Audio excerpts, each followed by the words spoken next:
You say you want a revolution? Well, you got one. We have AEW Revolution coming up this Sunday night on pay-per-view, Bleacher Report, or Fight TV if you live outside the United States.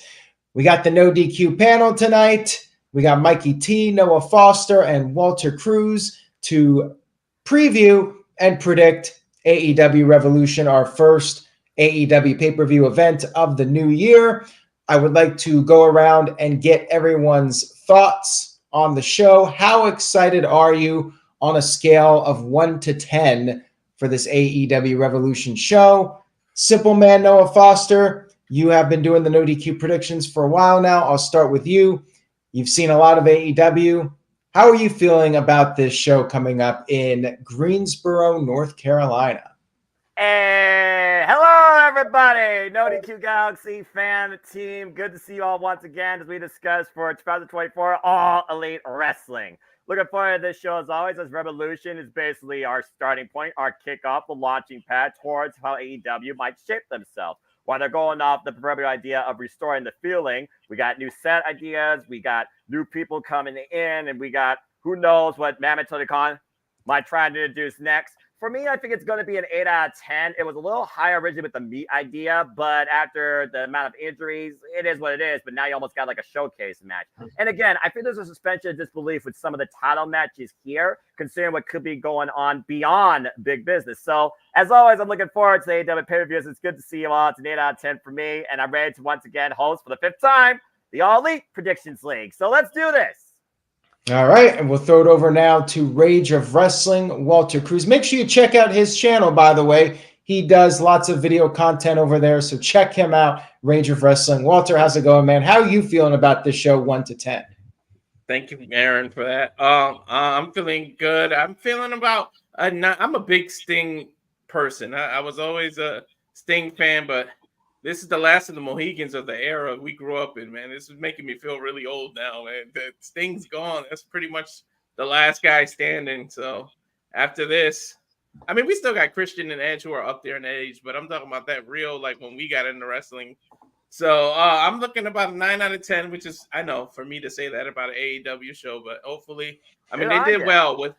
Yeah, they did something good. I mean, look how they treated him and had him come for the Raptors one more time. I hate to actually give Tony Khan credit, but that was a good decision on his part to do that, or whoever made that decision. But yeah, I'm looking forward to it and ready to get into it. Shout out to Cleaver, Colin Andrew, Oofman Entertainment, Darren G, Sean Garner. Thank you all for tuning in early tonight. And Dan F. sent in a $5 super chat, first one of the evening. Thank you for that, Dan. He says, I acknowledge no DQ. And I appreciate that, Dan. And you see that Walter has the acknowledge me hoodie. He acknowledges no DQ, and I very much appreciate it. So thank you. Thank you, Walter, and thank you, Dan F. again. So now we throw it over to Mikey T. As Walter mentioned, this is Sting's final match, his retirement match. He's 64 years old. So how are you feeling about this pay-per-view? They got a sold-out crowd, like 16,000 fans, one of the biggest North American crowds in AEW history. So you're going to have a packed house, should have a festive atmosphere. What are your thoughts on this show? Yeah, you're right about that. Tony Khan knows how to sell his tickets. You know what I mean? Unless we're talking about Dynamite and Collision, but those shows happen on a weekly basis. Tony Khan more so is booking towards things like Revolution over the last few months. What we got coming up with possibly Sasha Banks and Okada, you know what I mean, in March. He's building up to these shows, trying to put some asses in some seats, you know, but he gives us a lot of predictable TV. And this pay-per-view card, it's really just a card that is there to get us to the next pay-per-view. You can tell by the way they took Edge off the card. You can tell by the way they're putting matches up there like FTR versus the BCC. It looks like a preliminary match to get to FTR and the Bucks again. I mean, Will Ospreay, we're thinking this match could be a 10. It looks like it might be a 5 with Konosuke Takeshita. I mean, Takeshita has not shown me much in the ring besides a couple blue thunder bombs, or is it a purple? Or is it a purple thunder bomb? Whatever it is, it doesn't get the job done. But that's all Takeshita has showed me in the ring. The man who went from pinning Kenny Omega to competing in tag team matches for the remainder of the year. I've never seen such a blatant disrespect of talent. You've got Eddie Kingston competing for the mid-card, the most mid-card of the mid-card titles that they call a Triple Crown Championship. So I'm giving this pay-per-view a 6 out of 10, and I really hate to do that. It's like, but Swerve Strickland even, took my intensity out of his triple threat match by putting Samoa Joe up there in a poncho. Really? Swerve Strickland, that's what you're going to do? You're going to degrade your own championship win by putting Samoa Joe up there in a poncho? Yeah, my level's a 6. Some of the then we got a meaningless women's title match. We'll get into it. Yeah. You gave it a 6. Noah gave it an 8. Walter, you gave it a 9. So I guess I'll have to go with a 7. Is it the most hyped card going in? I don't think so. You mentioned, Mikey, the card doesn't really feel like it is up to the standard of your typical AEW show. And I would agree with that. I really think the selling point of this pay-per-view is Sting's retirement match. That is the draw for this show. And that's the reason they got 16,000 people in this building, because it's Sting's last match. People are flying in from all over the country to see Sting's send-off. And to Tony Khan's credit, like him or hate him, I think they've done a great job with Sting in AEW. They've given him a nice final run. And I applaud Khan's work with Sting and giving Sting the platform for Sting to jump off of and do crazy things at 64 years old. So the ride is about to end. Let's get to the card and chat room. Give us your thoughts, contribute, post in the chat room your thoughts on each match, your predictions, what you think is going to happen. I will put some of the comments up on the screen, as you can see here.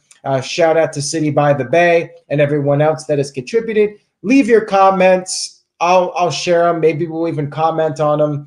So stay tuned. Hope you enjoy the stream. Let's get to this card. We have 9 matches to discuss, and they may end up adding some buy-in matches as they typically do. But we got 9 confirmed matches. Let's get to it. We're going to start with the AEW Women's Championship, the one women's match on the show. Usually they have 2, just 1 this time. Julia Hart, I believe, is injured, so she could not defend the title. We got Timeless Toni Storm defending her championship against Deonna Purrazzo, who just recently debuted in AEW. Toni's been doing great stuff with her character. Noah, I'll throw it over to you first on this. Toni's been on a roll. Deonna just came in. She's building up momentum. What do you think is going to happen in this match? Who's your pick to win and walk out with the title? Before I give my thoughts, I just want to say this real quick to my friend Mikey T. You are entitled to your opinion, but please show more respect to women's wrestling and what Toni Storm has done with this championship. Thank you. That being said, Deonna Purrazzo, Toni Storm, looking very forward to this. It's definitely one of my most anticipated women's championship matches. I look at Deonna Purrazzo and Toni Storm's history from Stardom to NXT UK, separations from Ring of Honor, WWE, and TNA, now colliding in AEW, and the story they told with a grayscale to fully colorful landscape. It feels like to me it's time for a change. This character's run its course with the title, but she still has more to give us as a character. Why Deonna can reset the outlook of the women's division as champion. I think Deonna gets it done here, I really do. And this will be the first time in Revolution history that the title would change hands, and the first time that Deonna Purrazzo would finally have beaten Toni Storm. With the desperate measures that Toni Storm went to try to break Deonna's leg, I think we're going to truly see who's more technical and deserving to be called the AEW Women's World Champion in full color. I choose the Virtuosa. All right. Well, I'm glad you went that direction, Noah, because I sometimes feel a little upset when we all agree on everything. Like, I like there to be some debate and some different opinions. So I'll go next. I think Toni Storm retains. And the reason is that we have Mercedes Moné on the way. And I think there's a money match there. Mercedes challenging Timeless Toni Storm for that women's championship. With all due respect to Deonna Purrazzo, she's only known to your most hardcore fans. Toni Storm had that run in WWE, and she's arguably the hottest character in the company right now, at least for the women's division. I mean, great character she has created, and I feel like you got to keep the title on her. She's had a fairly lengthy run already, and I think you got to keep that momentum going. And Mercedes beating Toni Storm is something that I could see maybe happening at Double or Nothing. So I'm going with the champ to retain, keep her strong for the arrival of Mercedes Moné. So now I will throw it over to Mikey T. Noah went with Deonna. I went with Toni Storm. Now it's your turn. What's your pick? All right, let's talk about this. You know, I respect Noah on women's wrestling always. You know what I mean? The man gives me game on women's wrestling. I don't want to take away from Toni Storm whatsoever. She came up with this gimmick, this totally original gimmick that we probably haven't seen in 20 years, you know, and she's really doing it well. My issue is that she's falling into the same pattern that happened to her last year when she lost the championship to Jamie Hayter. This woman finally gets the title. They gave it to Toni Storm, and then they take the title off of her, and they're doing the same exact thing. The only thing that's a little bit different this time around is Toni Storm actually has a gimmick. She actually has a reason to care about her besides being that, you know, character where you didn't really know why you would be interested in her. So Toni Storm is just going to lose the title to Mercedes Moné. And it's just Tony Khan's booking. You know, the same way Tony Khan brought in Deonna Purrazzo and gives her a championship match within 6 weeks of her coming to the company and getting 3 or 4 wins. Like, that is like some of the most lame duck booking. Like, they didn't even give Deonna Purrazzo any type of an opportunity to get over with the fans before she's actually going to get fed to Toni Storm. It makes no sense to me. You know, I mean, we'll see what happens at the pay-per-view. I expect them to have a pretty decent match. That's why Tony Khan is booking it. Toni Storm is going to win this predictable match, and then she's going to probably lose to Sasha Banks in more predictable booking. All right. Well, Walter, do you have a more positive outlook on this match? What do you think's going to happen? This one's actually tough for me to call because do you want Deonna losing so quickly? She just came to the company recently. Are you really going to give her an O on her big pay-per-view versus Toni? But then again, like you guys said, you know who's coming. Mercedes is coming. So would it make sense you want Deonna to win the title here and then lose to Mercedes? That'd be stupid booking too. Do you want Mercedes to lose her first match when she gets to it? Does she deserve a title when she got it? So there's a lot of factors coming in here. So I mean, but Noah, Dattila, and I all, you know how we feel about Deonna. Long may she, you know, beeping rain. This is no DQ, not open mic night, so we can't curse the way we want to. But oh, trust me, I'm gonna go hammer on this. Come on, now it's predicting. I guarantee you that. Continue. So yeah, long may she beeping rain, but I kind of feel like do we get more than one match out of it too? So does Toni win this one? Then on the rematch, that's when Deonna goes, because you can do a screwy finish. You can win by DQ. She can win the match. Deonna can win the match and not win the title. So I'm gonna predict not the match win, but that Toni walks out still champion. So Toni the champion, regardless of whether she get Deonna wins by DQ or count out by something. So I think Deonna wins the match. However, Toni keeps the title. In the prediction, we worry about who has the title. So Toni to keep the title. Okay, that's correct. And again, that's a fair argument. I know we're all talking about Mercedes Moné. I also look at long-term storytelling. Dr. Baker, DMD, also injured. She also pointed out that she would love to face Deonna Purrazzo. You pointed out Jamie Hayter. You know Hayter's going to come back eventually from her injury with Haterade coming after Toni Storm. When's the primary they run that back full circle at Double or Nothing? I think there's a lot of different ways you could go about this, regardless of result, which adds more interest to the title and both these women going forward. So again, I'm really looking forward to this. And also to those that want to be part of Predictions League, there'll be a form in the comments down below once this video concludes. You follow me on the social medias, follow the community tab, follow NoDQ's, say yeah to NoDQ on all social medias. That's how you'll be a part of the All Elite League, as always. And I'm sure Mikey T will profess that he's going to win it, even though he hasn't yet. The champ is here. That hasn't even started. Calm down. All right, guys, you ready for some tag team action? Holla, holla, holla. We got a tag team match. We have FTR going up against Jon Moxley and Claudio of the Blackpool Combat Club. This is going to be a rematch from a match they had the other week where it ended in a time limit draw, and now they must settle their score and see which team is better. So, Mikey T, I will start with you on this one.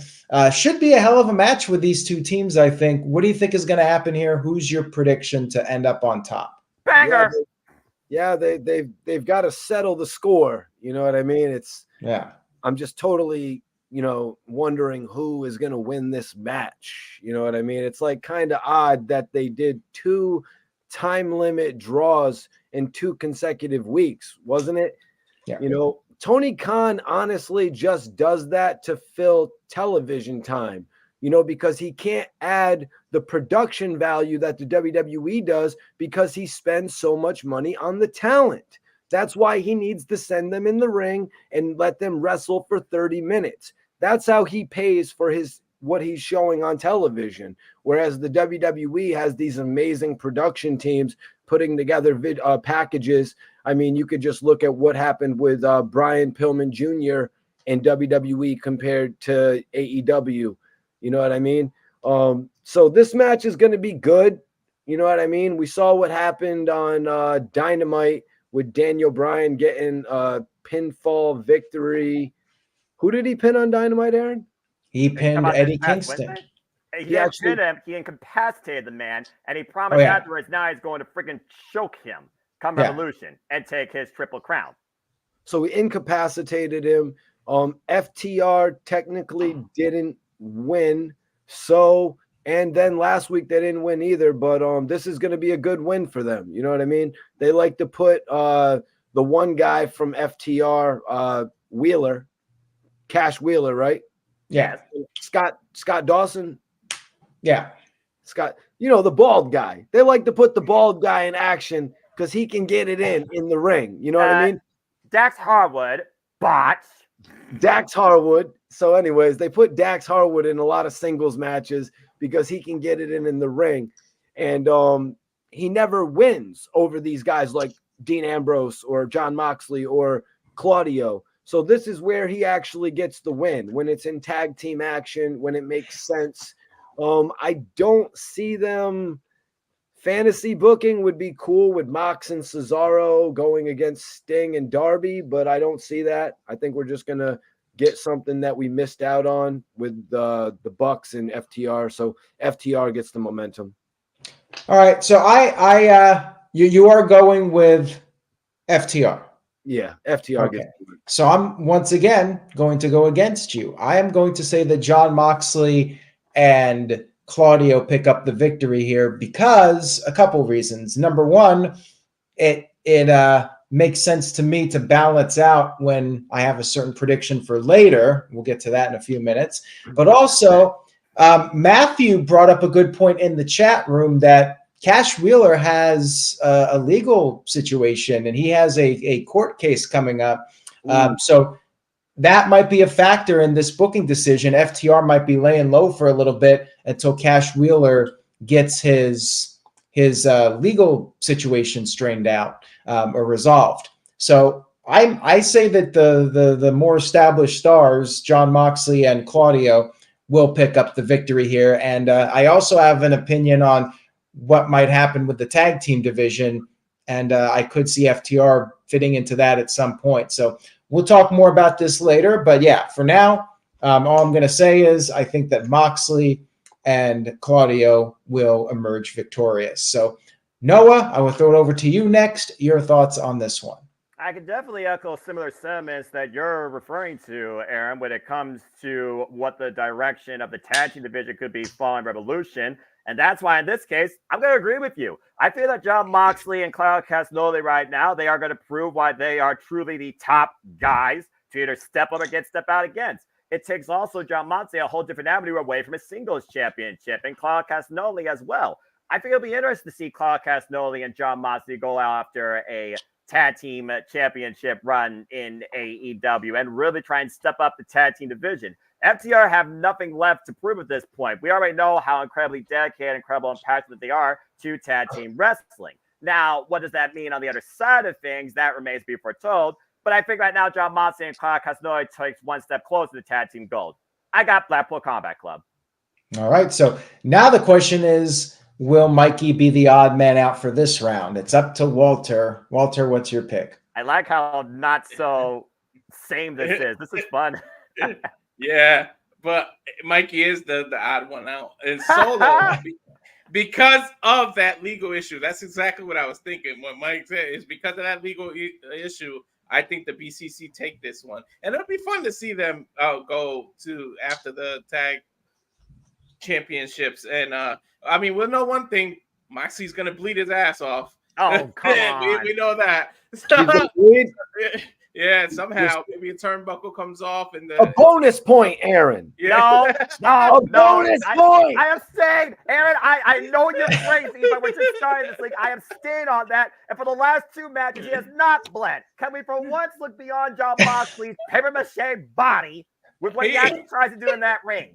So he's gonna bleed for this one. He's bleeding for this one. He's bleeding for this one. It's due. That time is due to bleed because the last pay-per-view he didn't bleed, and then the last two matches he hasn't bled. He's running late. It's gonna be a hard-fought tag team match. Red Cross is calling. They need his blood. They need the blood. Red Cross is calling. Yes, so yeah, BCC win this one. They take on a show that doesn't even have a Texas death match. You still want blood.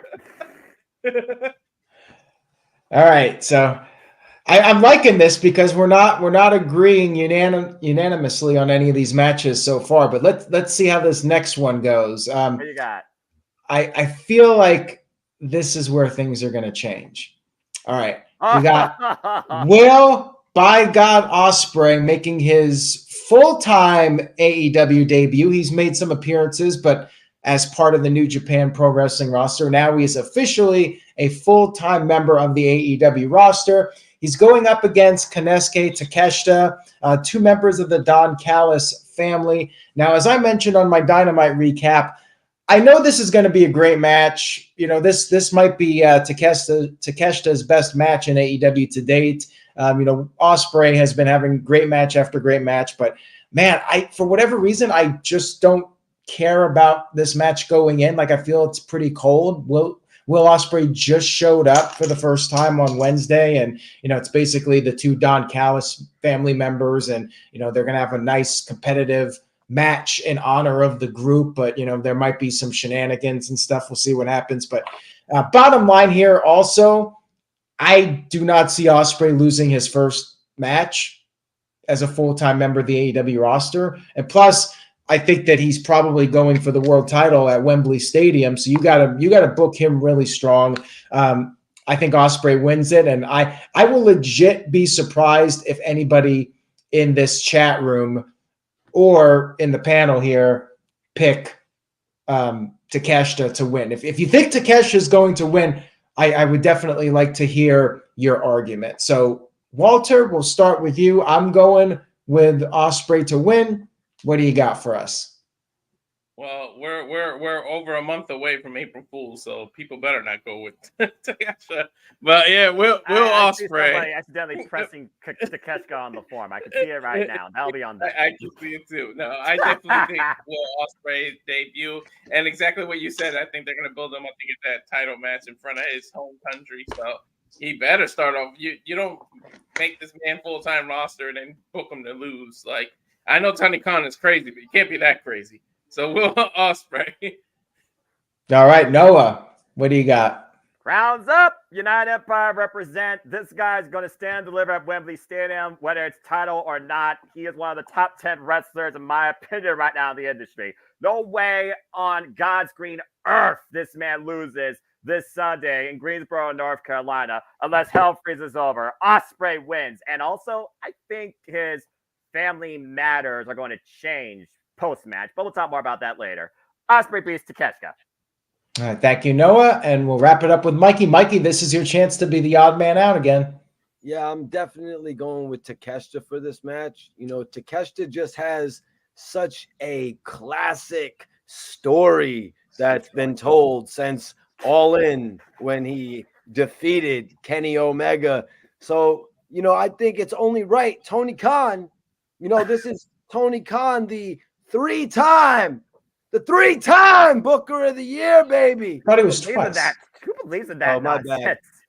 bad. My bad. Whatever. No, you're good, brother. If nothing else, you're being entertaining. That's why I always appreciate you. All right, but I was just kidding. Takeshita is not winning this match. I think Noah probably even put me down for Will Ospreay. As soon as he put up the graphic, I put Ospreay for all of us. I didn't waste a second. I was trying to sell it a little bit, but yeah, I think I do remember Ospreay is a bit a part of the family. I just don't think Takeshita is gonna gel with Ospreay like Kenny Omega did. So I'm not really expecting all too much from this match. Maybe I'm wrong. Noah could tell me if Takeshita gels, but I've been watching Takeshita through all of these various matches on Rampage that he's been getting. And let me just say, outside of being the master of the Blue Thunder Bomb. Yellow Thunder Bomb. He's from the land of the rising sun. But it's blue, guys. Let's just keep it real. Continue. He's never gotten a pinfall with the Blue Thunder Bomb, and at least Sami Zayn has. You know, but that's another topic. Yeah, no, Will Ospreay is going to win this match. I'm interested to see how Tony Khan books Ospreay for the remainder of the year, if he's going to book him in storyline or if he's going to actually book him how they do in like New Japan based on the matches and stuff. It'll be interesting to see his transition in the company up until August. All right, thank you for that, Mikey T. Walter, anything you'd like to add? Is anybody else feeling Takeshita is starting to become like the Miz of AEW, like the tester for everybody? Like people come when they come make their debut or when they come back from injury or being sick, like Kenny Omega, it's like they got to fight Takeshita. Like he seems to start to become like the Miz of they just trust him to test people or to go over them. Yeah. Like the good first opponent, you know. Yeah, Cody Rhodes came back, he fought with the Miz, you know, that sort of thing. Yeah. That's why I'm picking him. Yeah, that's why I'm picking Takeshita to win. But no, you're actually going with Ospreay. Yeah, I'm actually going with Takeshita to win this match. Okay, duly noted. All right then. And then we change it back to Will Ospreay. Oh, okay, gotcha. By the way, if you guys are enjoying this video, please give it a thumbs up on YouTube and spread the word. Tell a friend. And shout out to Tiger who sent in $2. Not related to this stream at all, but I'll read it off. Classless tweet by Paul Heyman, RIP Aaron Bushnell. That was quite the tweet that Heyman sent out. It definitely got a lot of people talking. If you missed it, you can check it out on NoDQ.com. Just search Paul Heyman, and you can see what all the fuss was about. But anyways, that's Paul Heyman. This is about AEW. Let's get to our next match, which is for the International Championship. Orange Cassidy versus Roderick Strong of the Undisputed Kingdom. So I will throw this over to Walter Cruz first. Walter, your thoughts on this match? Orange Cassidy, he has basically owned that championship. He has held it between his two title reigns. I feel like he's held it 95% of the time. So is it the time for a new champion to be crowned? Your thoughts? Believe it or not, I'm gonna go with Roderick Strong here. I think it is time. Like Orange Cassidy has been carrying the I almost said division, but that title, it's not a division, but that title making it relevant. But with Roderick Strong being part of other stories and coming up and everything he had going, I think he's going to take the momentum and win this title. And then, so I think Roderick Strong is going to win with this. All right, we'll throw it over to Mikey T. Were you shaking your head at that, or what are your thoughts? You know, man, it's like it's a dead stable. You know what I mean? The United Kingdom or whatever the hell they're called. God damn. United Kingdom. Ouch. Yeah, my bad. It's okay. The undisputed kingdom. It's kind of a dead stable, and for Tony Khan to actually take the international title off of Orange Cassidy and put it on this stable, or put it within this stable that is quite possibly one of the worst stables in the history. You know, it's just showing the blatant disrespect for Orange Cassidy, a man who literally just went toe-to-toe with Jon Moxley when they were attempting to elevate the title at that point in time. And because of the fact that Moxley caught an injury, they had to reevaluate the plans. Maybe you guys are right about this tag team run, and they went with Orange Cassidy. It seems very fitting for Roderick Strong to win the title here, but I think Tony Khan needs to call an audible, you know what I mean? Kind of like he didn't do when the Acclaimed were so over that one night when they faced Swerve and Keith Lee, and then he gave them the title like 2 weeks later. Like, the writing is right in front of us. This United Kingdom, or whatever the hell they're called, this undisputed kingdom, it doesn't even make sense. You've even got Wardlow in the ring now talking about, I hate everything that's going on for me in AEW, even this undisputed era gimmick.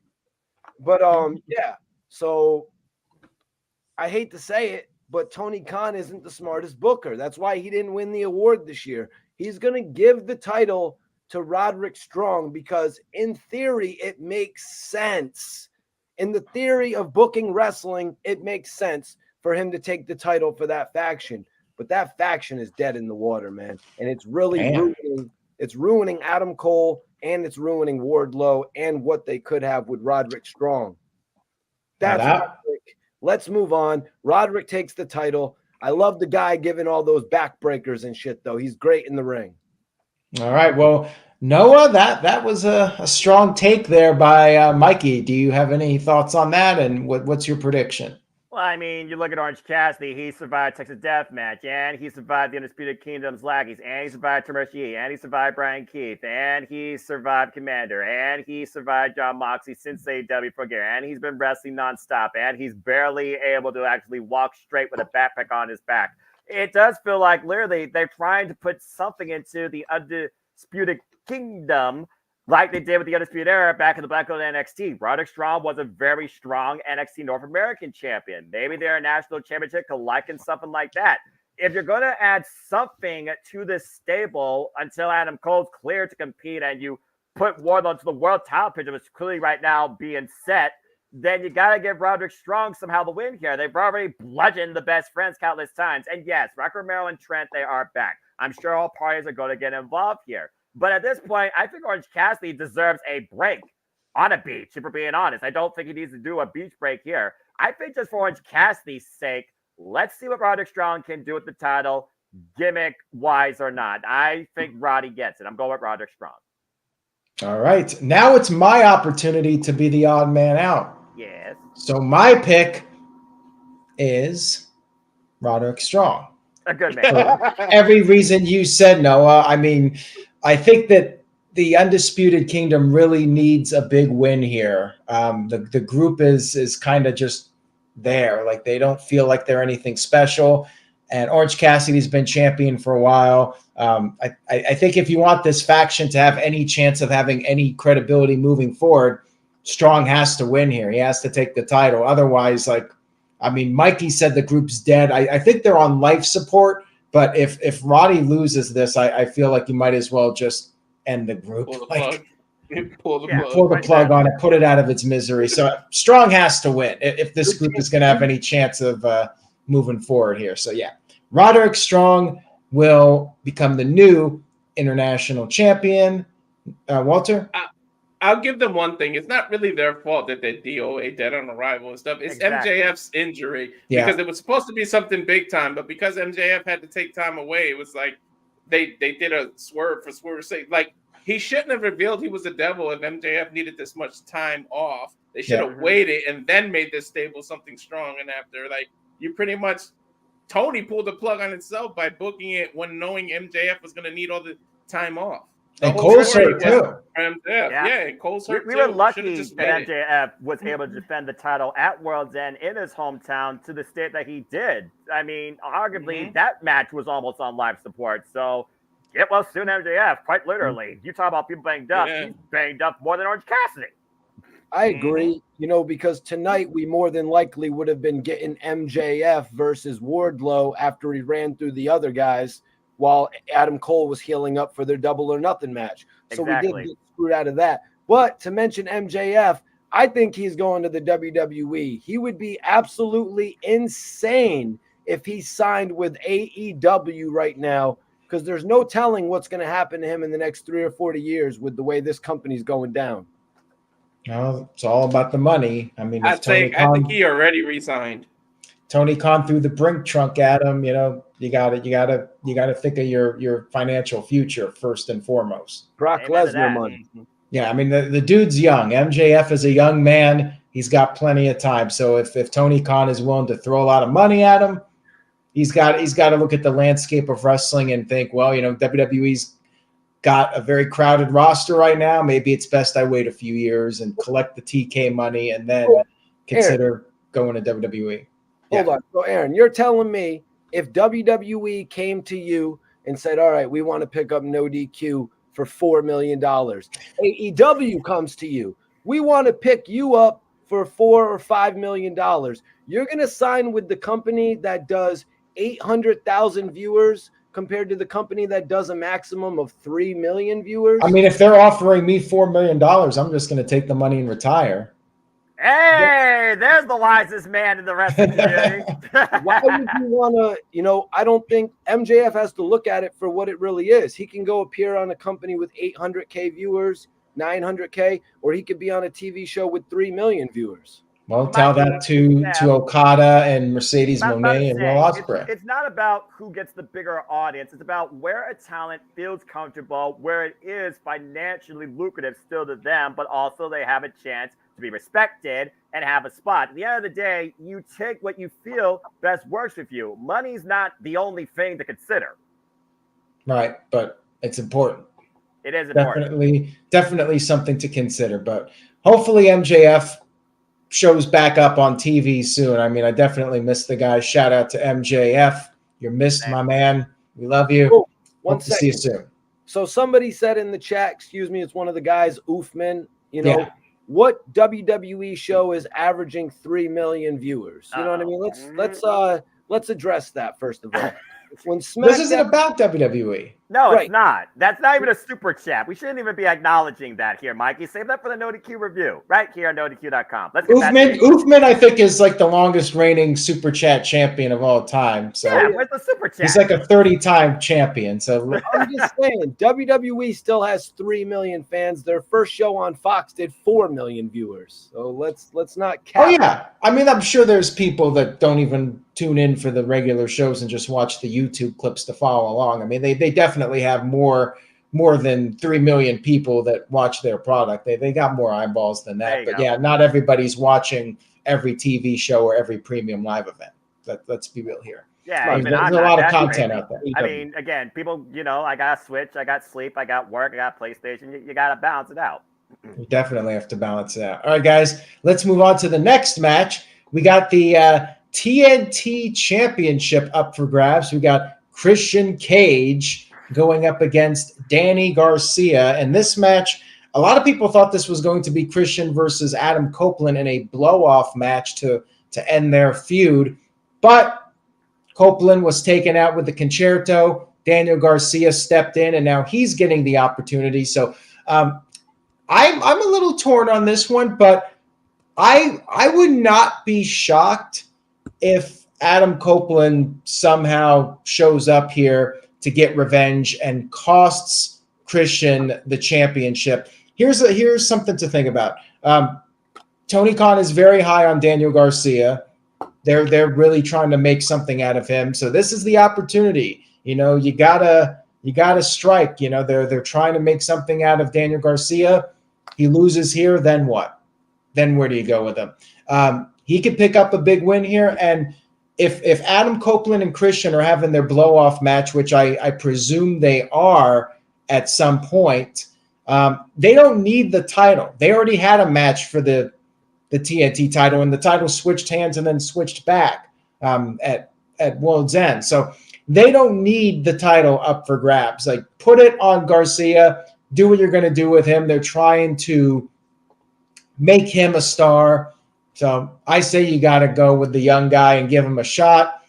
Copeland and Christian do not need the title. So, yeah, I think Garcia is going to win. And my prediction is that he'll get some help from Adam Copeland to fend off, what's his name, Killswitch and Nick Wayne. You know they're probably going to interfere. Copeland runs out, gets rid of them. Garcia wins the title. So, Mikey, I'll throw it over to you now. Your thoughts on this one? Yeah, you pretty much nailed it right there, Aaron. You know what I mean? You just spoiled the whole match as the graphic was above the screen. I was like, wow, that's exactly how it's going to end. They've decided to push the Edge and Christian feud another few months, which is all right. You know what I mean? This is real long-term, from Wrestle Dream all the way to Double or Nothing. I'm here for it. You know, give them one more chance at Double or Nothing to do their thing. And right here, put the title on Daniel Garcia. This guy has caught fire. Somebody who y'all probably know. I was in the NoDQ chats like, man, this guy is so generic. But he's really caught fire. He's going to take the title here. Edge is going to cost Christian. And I really like that that promo that Christian gave on Daniel Garcia when he was like, when he just like went through the order of what happened in his family. And he's like, your father is dead. I want to be your father, Daniel. Like, Christian is just at his prime right now, and losing the championship ain't going to do nothing to him. Yeah, I mean, he is a made man. You know, he's not going to be hurt from losing that title. Daniel Garcia can be taken to the next level. But let's throw it over now to Noah and get his thoughts on this match. Yeah, Daniel Garcia. You look at Julia Hart and her evolution of character and growth, where she finally won her first championship, the TBS title, and triple threat action at last year's Full Gear. I think it is now Daniel Garcia's time to win his first championship in All Elite Wrestling. He's had an incredible journey. He's built a strong character. He has a strong support system in the fans that believe in him, and Matt Menard, by the way, likely to be on commentary and be in his corner. And if there's one thing we know about Adam Copeland, the man's got grit. He has not stayed down for long, even after being concertoed. I honestly thought they're going to push this out to maybe a triple threat, but I think it's the right time for somebody to take the title off Christian Cage. That's not within his patriarchy. I think Daniel Garcia finally gets it done here, and we get a real moment created at Revolution. Daniel Garcia becomes the new TNT champion. All right. You did the pose there, the Daniel Garcia pose. Walter, now it's your opportunity to be the odd man out and go with Christian. What are your thoughts? Yeah, I did think Copeland was going to take everything from Christian and then eventually take the title so that he could say, I took everything from you. But you were right with what you said. That feud doesn't actually need the title because it's more about what they grew up and how Christian turned his back on him and all that. So it really doesn't have to be a title. It's more of a blood feud, even though they're not brothers and, you know, they were claimed to be brothers in WWE, but it's just its own blood feud. So, and I just can't wait for Garcia to do the whole dance with the title around his waist or on his shoulder as he does that dance. So I got to see it. You got to give me this one, Tony. Yeah. So I got to see Garcia do the dance with that title. I'm going with Garcia. All right, we're all unanimous on that one. So there you go. Daniel Garcia looks to be the new TNT champion. And now we move on to an interesting match.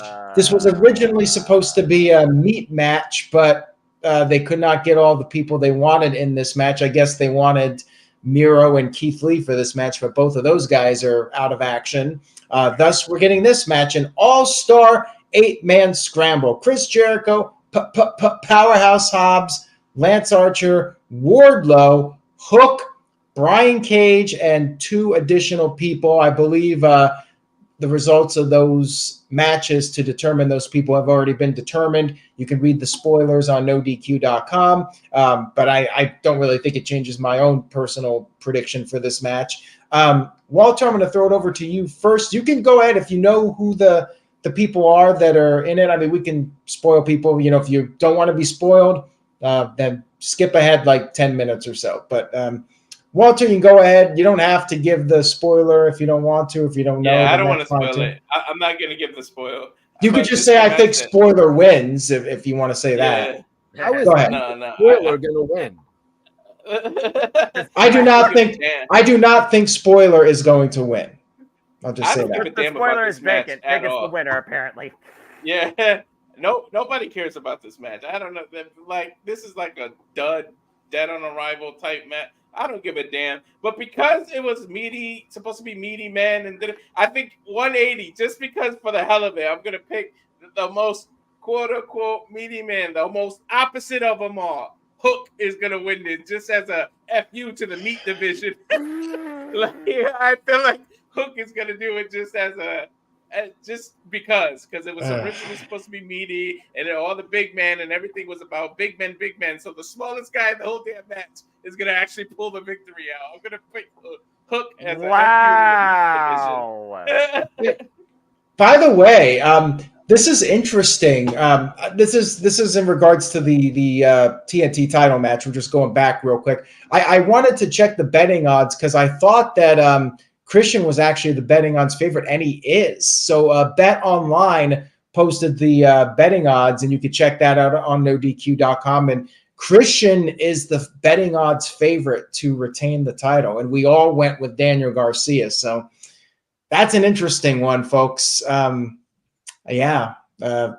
Just goes to show that the betting odds don't necessarily reflect our own opinions on what we think is going to happen. But anyways, back to the meat match. All-Star Scramble, the Denny's Scramble match, the breakfast scramble. I don't know what the hell this is. I have never been to Denny's yet, actually. Oh, you've never had a Grand Slam then? Nope. Wow, that's shocking. I'm very surprised about that, legitimately. But anyways, to me, there's only one obvious winner here, and that's Wardlow. Wardlow came out there and cut that promo. If he doesn't win this, then what the hell was the point of that promo that he cut a few weeks ago? It's got to be Wardlow. And yes, Uthman, the winner, gets a future world title match, and Wardlow even talked about wanting his world title opportunity. It has to be Wardlow.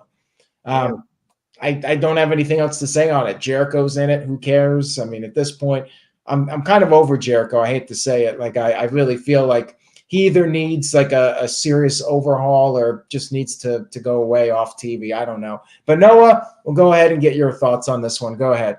I mean, it's literally a hodgepodge of 3 feuds and one man that should win because he's an AEW original that should have already been at the echelon of the AEW World Championship picture. If we're being perfectly honest, it has to be Wardlow. At the end of the day, Hobbs and Jericho are still going to feud because it's a Don Callis family beef. And Hook and Brian Cage right now are finding out to see who's better and deserves to be more often on screen. Then you have a couple of extras from, I think, CMLL that are vacant 1, vacant 2, or excuse me, vacant 1, vacant 2. And Lance Archer, well, everybody dies, but Lance Archer, he thrives on destroying competition and still looking strong at the end without winning. Doggone it. So at the end of the day, I got to go with Wardlow. Again, he said himself, this is war. So if he's going to go to war against AEW to finally get the World Championship, he has to clear this scramble. Got to go with Wardlow. Yeah, if Wardlow doesn't win, then that promo was the biggest waste of time ever. But Mikey T, what are your thoughts?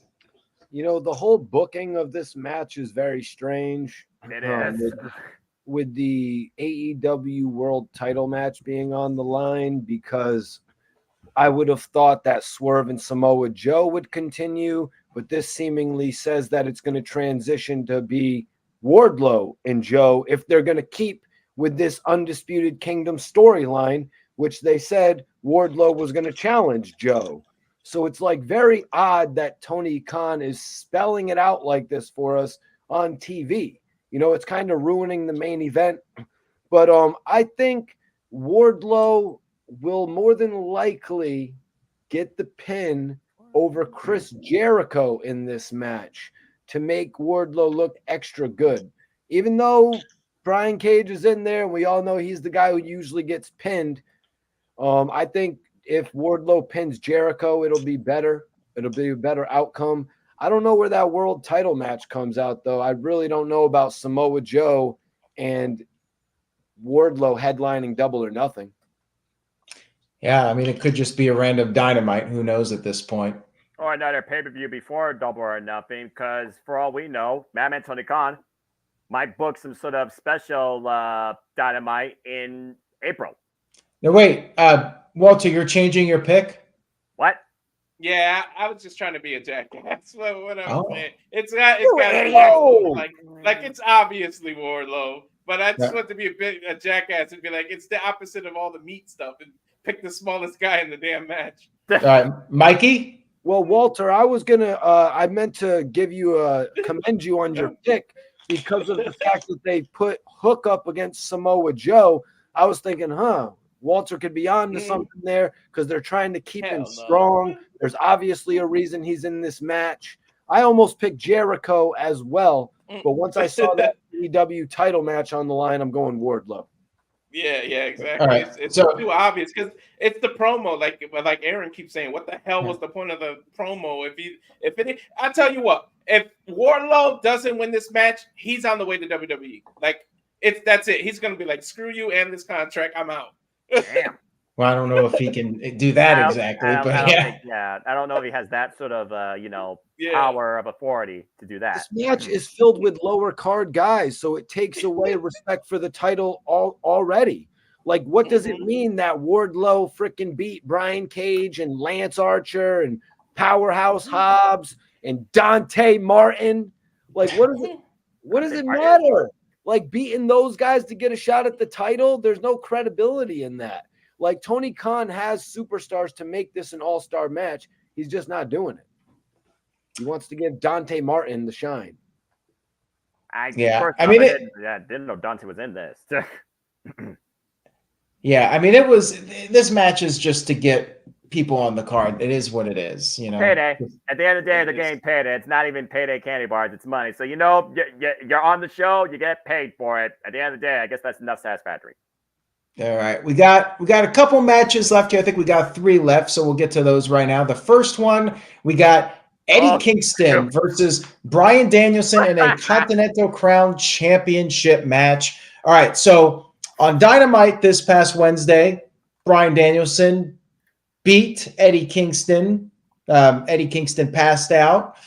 This was a 6-man match, so Bryan got the momentum. You guys know, normally when that happens, it means the other guy is winning, which is what I think is going to happen here. They made Bryan look very strong, beating Eddie Kingston. I think Eddie's definitely retaining the title. I think it's going to be a great match. You know, with those two guys, you know, they're gonna be chopping the hell out of each other. They're gonna be suplexing each other. They're gonna go hard in this one. But yeah, I think Eddie Kingston will pick up a big win here. Will defeat Bryan Danielson. You know, Bryan's winding down. You know, he's in his final months of his career, and I think he's going to put over Eddie Kingston big time.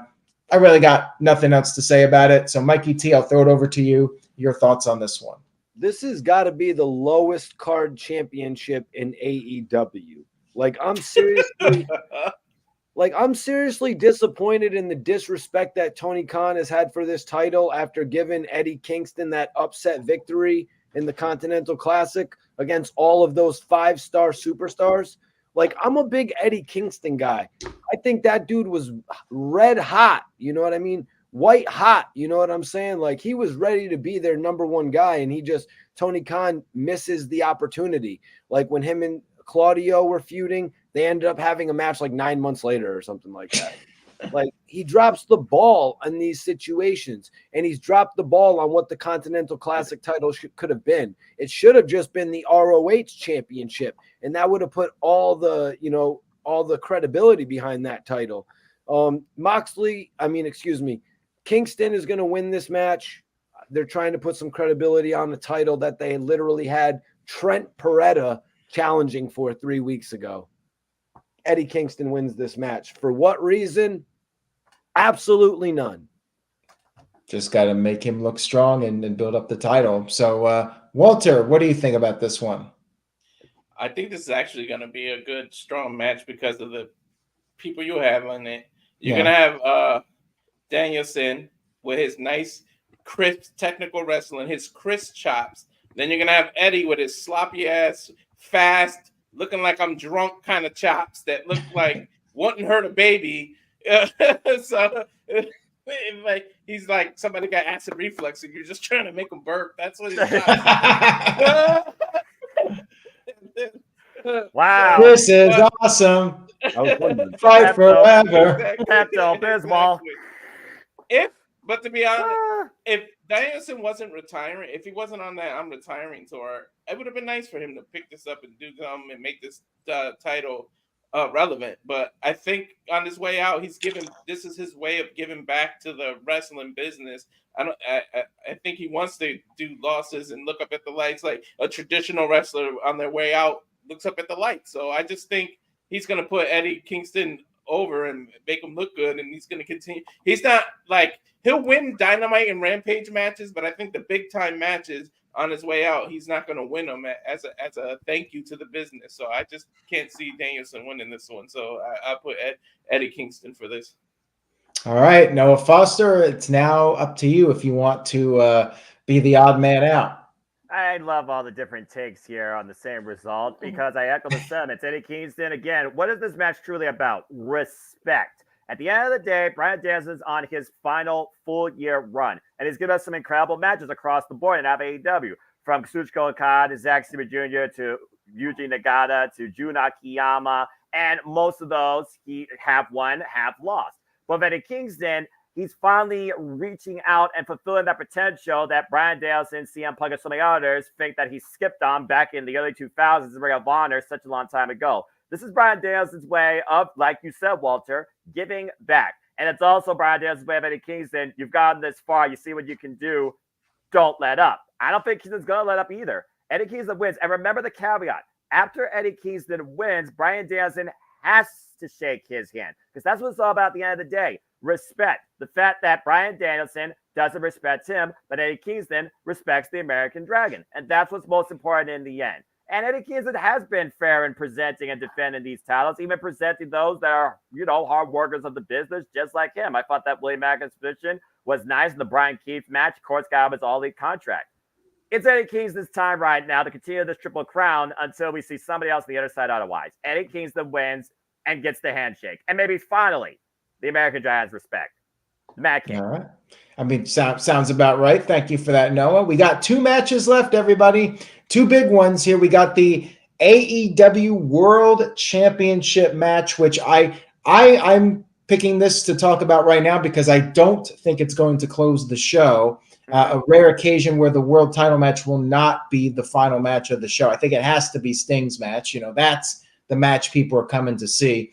So I think this will be on second to last. Samoa Joe defending against Hangman Adam Page and Swerve Strickland. So a lot of people are very high on Strickland, thinking he can be the guy in AEW. Samoa Joe has been dominating as of late. He won the title only at the World's End pay-per-view, so he hasn't had the title for too long. Will it end? Will he be a transitional champion, or will his run continue? Will Hangman Adam Page win it back and shock everybody, or will Swerve get his big moment? What do you guys think is going to happen here? Walter, I'll start with you. Your thoughts on this World Championship match. Triple threat. Champion doesn't have to be pinned to lose the title. This match, you talk about backing yourself in the corner. Like I really, this was dumb to do this triple threat match. Really, it should be Swerve's match to go one-on-one with Joe after Joe already had a few months in and Swerve can win the title. But to me, Page was added to this match just to take the fall so that Swerve can still look strong and Joe looks strong. I say Joe retains and he beats Page for it because Swerve is going to stay looking strong. So eventually he can challenge one-on-one, and eventually I think he's the one to beat Joe. But it's definitely Joe retaining here. I mean, Page is just there to be 6'5" of just pure bullshit. Like, I hate that guy. Like, I really dislike Page. Like, he has the buckshot lariat. That looks okay. That's a nice looking move. Other than that, he's just a VP kiss ass that's in Tony Khan's pocket that's going to get whatever he wants. And he's part of that backstage scrap. Woo! So, like, he's there just to take the fall, look up at the lights, get it out of here. Joe retains. Wow, I mean, I thought Mikey had a big pipe bomb of a take earlier, and that might have topped that one. But we'll see what Mikey has to say about this match. Mikey, we'll go over to you now with your thoughts on that. I mean, Tony Khan booking would say that this is the match where Prince Nana actually holds Swerve Strickland from getting back in the ring while Samoa Joe chokes out Hangman Page, thus screwing Swerve Strickland. And then, because like I said, the next challenger will be Wardlow, then Swerve is going to embark on this whole feud with Prince Nana's crew. And Tony Khan is just going to miss the whole moment that he's created here to put some legitimacy back on the AEW championship. Because there hasn't been any legitimacy on that title since MJF lost it. And the last moment that I remembered when I said, damn, it feels good to be a wrestling fan, was when MJF and Swerve came face to face in the locker room. And I was like, wow, Tony Khan really does have some great talent on his roster, and he could do some new innovative matches.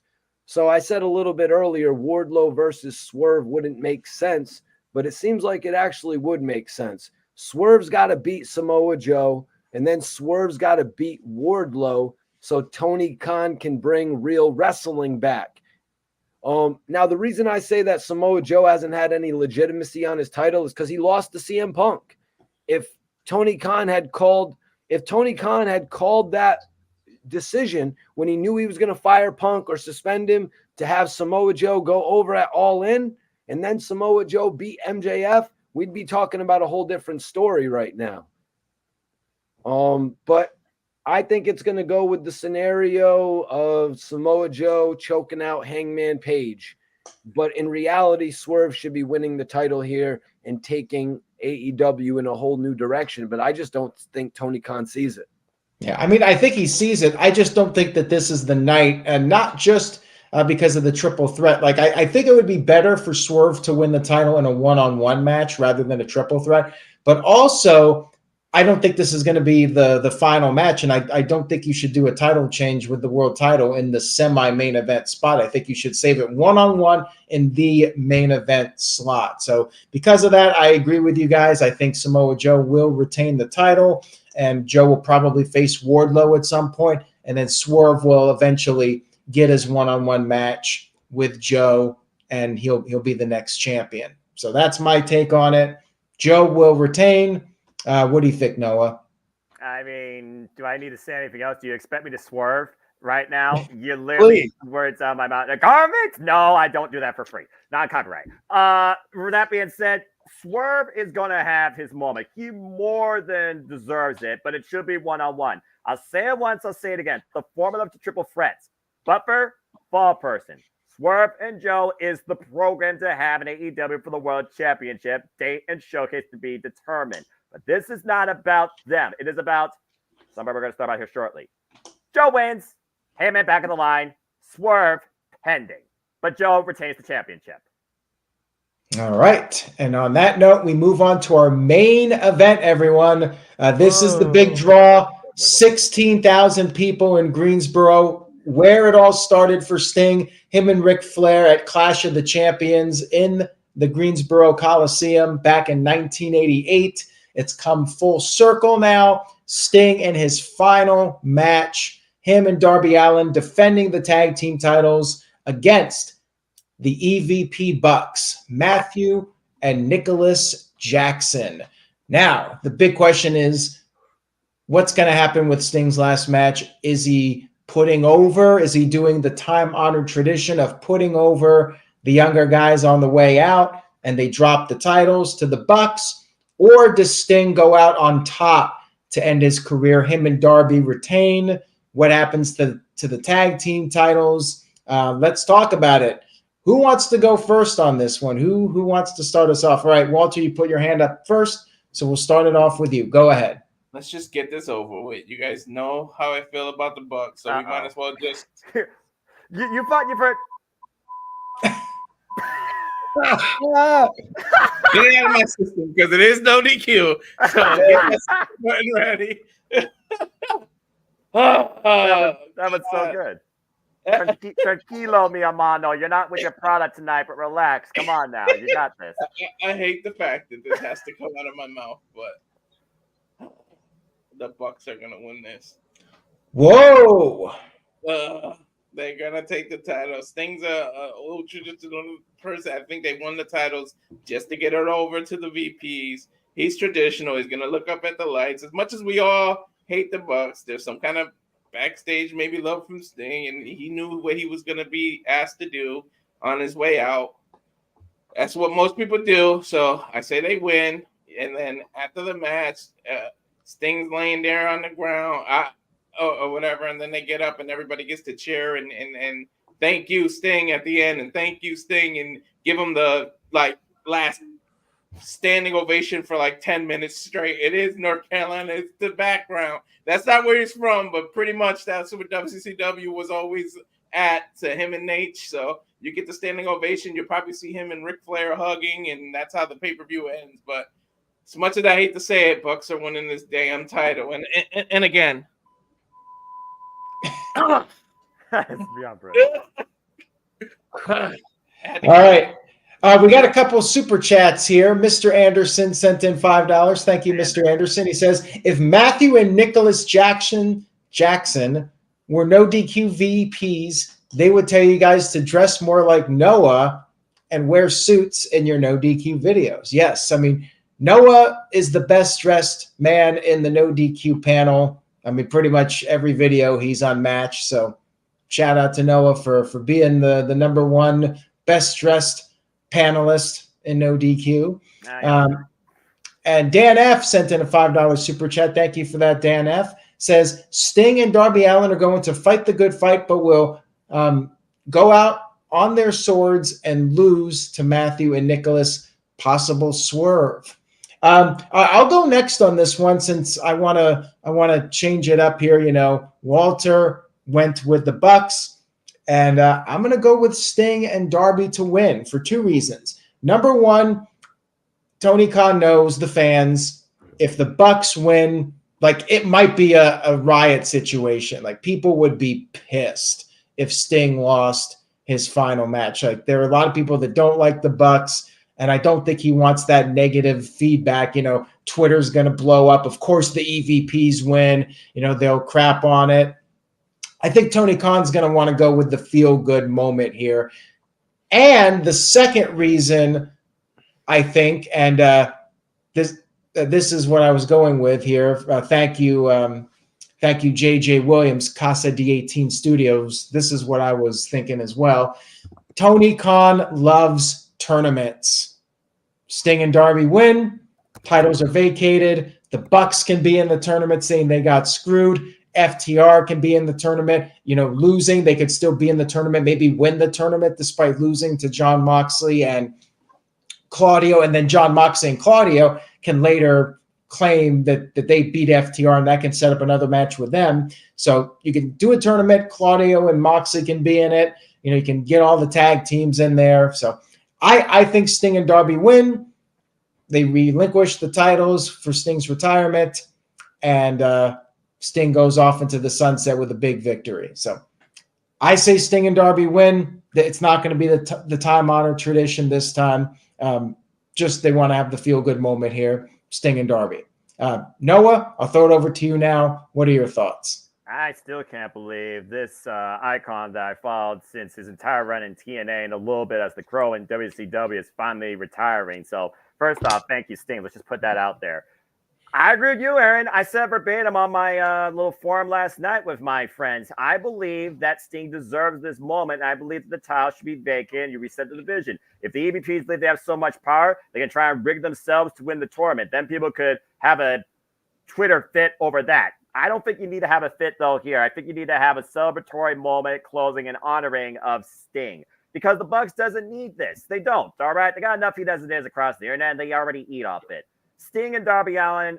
Darby Allin's the one that got Sting here in the first place. Says you still got it. You can still go undefeated as a tag team. Imagine Sting going out, didn't lose at all in his entire AEW career alongside Darby Allin and Ric Flair there, greatest player of the game with the double turn last Wednesday, celebrating with the man that started with him, like you said, back in 1988. Sounds like a beautiful story to me in North Carolina. Titles vacated, probably at the media scrum, if not falling dynamite. But Sting and Darby Allin are going to fight to the last breath and somehow victorious. I just think they need to. So I'm going with Sting and Darby. You said the Bucks don't need it?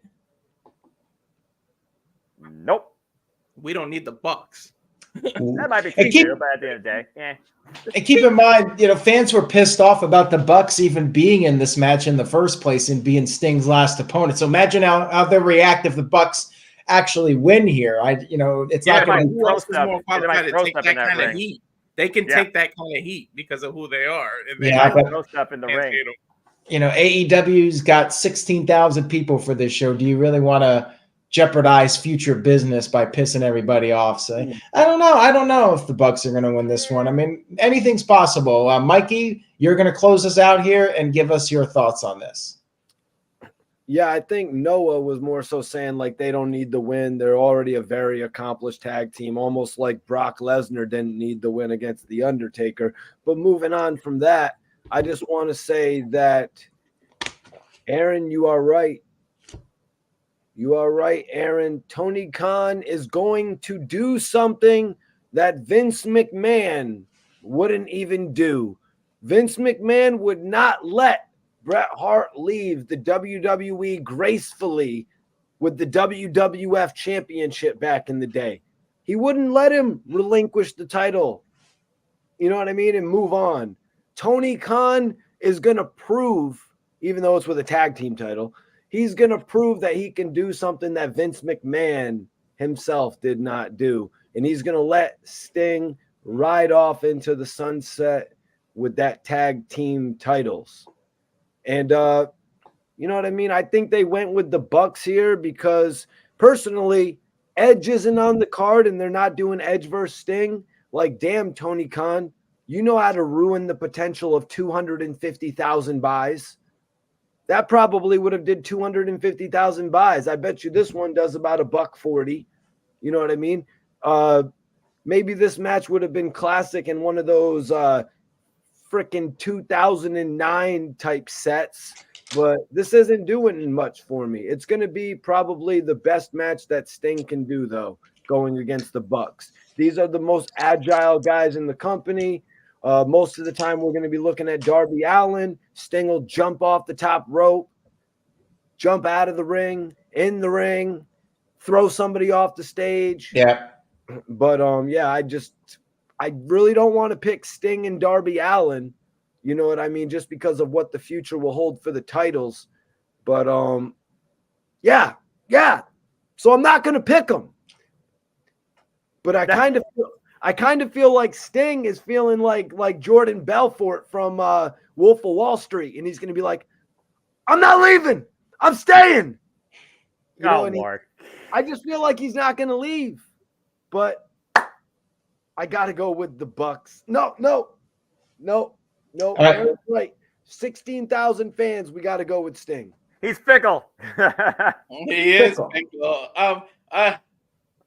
Sting, I know he's limited because of his age, but I would have loved his final match to just be him versus Darby and a one-on-one passing the torch type thing as a thank you for being in the company. And it took him under his wing, and now the student has become the teacher type thing. But I know it's because of his age, they were limited and they had to put these jabronis in this damn tag match to win. But yeah, but I would have loved to have that Darby versus Sting, that last match. Student beats the teacher and we move on. That would have been the perfect scenario. All right. So there you have it. We have completed our predictions for AEW's Revolution pay-per-view.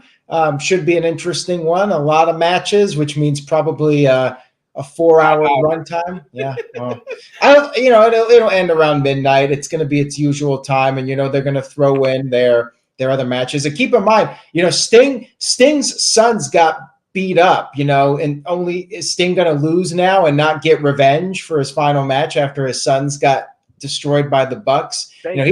You're telling a story here.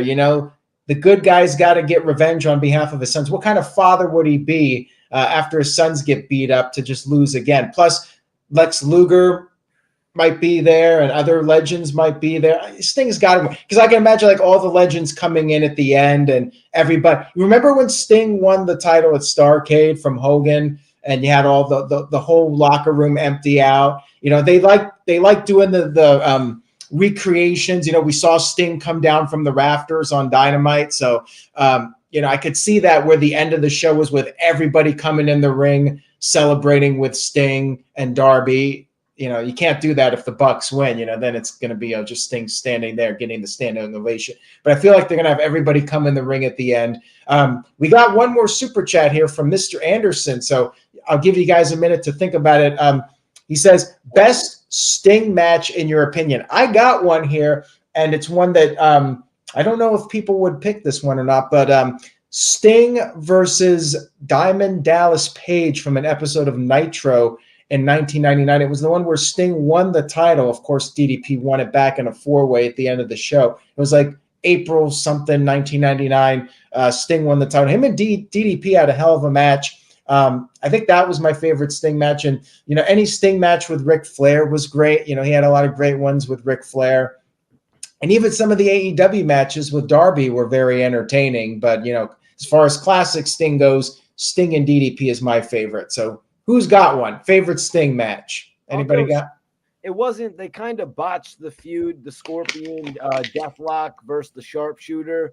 But I'll throw out Bret Hart and Sting just because that was a real classic right there. But you can't go wrong with, I guess, Sting and Ric Flair. That's something that they always went back to. But I'm going to go just because I'm thinking about it. And, Sting and Page, but I'm not really I don't want to go with a babyface versus babyface. So I'm more into like the Sting versus when Bret Hart was going crazy on him and hitting him with bats every week. You know what I mean? And then Bret Hart is like, how the hell am I hitting this guy with a bat like 5 times? Like in reality, the guy would be dead. Bret Hart was criticizing some of that old bat stuff. But I liked the innovation that WCW was using with all the silver bats and shit, Mm-hmm. So yeah, I'm gonna go Sting and Bret Hart. I can't really think of anything else. Sting and Macho Man was cool when they feuded. Yeah, what's very underrated? You remember Great American Bash '96 Sting versus why is it John Steven Regal? Like that's very underrated. Yeah, when he fought Lord Steven Regal, that's very underrated. But I think I cut you off, Aaron. What were you gonna say? I'm sorry. I was just gonna say Sting and Lex Luger, like Super Brawl 2 was a great match when Sting won the title. Colin Cleaver, our boy Colin, said his first match was actually Sting versus Vader. I believe he said it was Sting and Vader. Yep, those are great matches too. All right, any pick favorite Sting match? Champion Sting Flair. You can't go wrong. Jeez, I mean, I went back and even go watch from Daily Motion. Thank you, that Clash Champions match, and I love that. I could see why again it's so pinnacle both men's careers where Sting and Ric Flair were. I wonder if Jeff would have said Sting versus Hulk Hogan from TNA. But anyway, I'm just saying. Hey Jeff, what's up?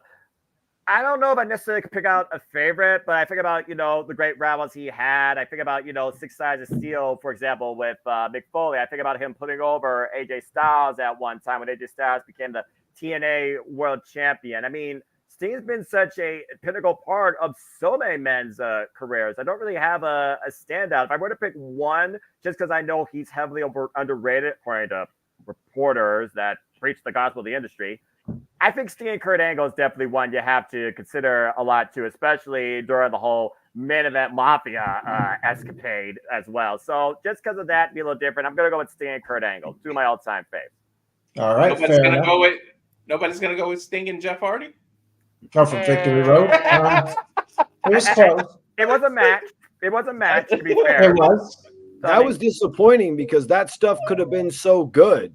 You know, that stuff could have been so good with all the people that Sting was working with. You know what I'm saying? Like, Jeff Hardy just dropped the ball on something that could have been so classic. You got more from Sting versus Bobby Roode, and congrats to Bobby Roode on just being a producer now the rest of your career. Sadly, the best one ever that we can only get in video games, Sting Taker. Yeah. All right, guys, that's it. We got plugs to do. So, Mikey, welcome back to the panel. Anything you would like to plug or promote? So everybody out there, if you're watching, if you want to see some more of my crazy rants, or if you want to watch some of my interviews, you can subscribe to me at Report Card Radio. I do interviews. Like I just interviewed Eminem's old artist named Cassius. I just also interviewed D12 member Bizarre. Well, I re-released that interview. Do a lot of interviews, and I also do some live content. So make sure you subscribe if you want to see any of my other stuff. All right. Thank you for that, Mikey T. And Noah, we'll throw it over to you. It's always a pleasure, gentlemen. Good luck this year, everybody in the All Elite League. Again, you all know what to do. Follow me on the Twitter and on YouTube and Foster 1916 for all things wrestling to keep up with league forums, predictions, and of course, give your own simple assessment. That's an old picture of the biggest shows botched, but that's all right. In all the biggest PLEs and pay-per-views of the industry. Again, I got City Predicting tomorrow live on my YouTube channel with JJ and others. Sure to be a lot of fun. Then, of course, we're going to cover it live watching the event this Sunday, AEW Revolution, and also, of course, JJ. Also, right now, he's running this campaign to get somebody to cover NXT. Our friend Attila, Raiders of Wrestling. I guess she's 7 away from 1,000. Orange Cassidy, whatever. Let's see if she gets to 1,000 by NXT Roadblock Tuesday night. That way she'll cover it, whatever. But anyway, just to help her out there. And besides that, y'all know what to do and y'all know what I'm about. For I am just a simple man and a lifelong fan of what's this stuff called? Too many words. Sports and professional wrestling. Damn it! We only wish to encourage you to always just enjoy life and enjoy wrestling too. It's as simple as that. And stay tuned for the forum right here in and out of NoDQ. Thank you for that, Noah. Much appreciated. And now, Walter, we'll wrap it up with you. All right. So for me, Cal Fire Farms is the Instagram for the businesses. You get stuff like this, these pre-rolls. You get different product if you're into that. For X, it's Walter Alex Cruz. For me, you can subscribe for the Rage of Wrestling YouTube channel. I'm going to get some more live content for you guys. But I do want to re-emphasize what Noah was saying with Attila. If we can just get our friend Rangers of Wrestling, Attila. She's literally only 7 subscribers away from 1,000. If we can just get your audience to subscribe to her, so we can get her over that hump, so she can cover NXT. I know it's not your NXT, Noah, but NXT's been doing pretty well lately. So that's it for me, though. But Aaron, thanks, and thank you guys for having me up here. It's always fun. It's a blast being on videos with you guys. Absolutely. It was a pleasure to have you guys on tonight for the panel, and shout out to the chat room. Thank you to everybody that participated. NoDQ.com will have live coverage this Sunday of AEW Revolution, and sometime after midnight, early Monday morning, I will be live on YouTube to recap the show. So check that out. Enjoy your weekend, everyone. Enjoy Revolution. Enjoy professional wrestling, damn it, and stay tuned to NoDQ.com for the very latest. We will see you all next time. Noah? Have a good night, folks.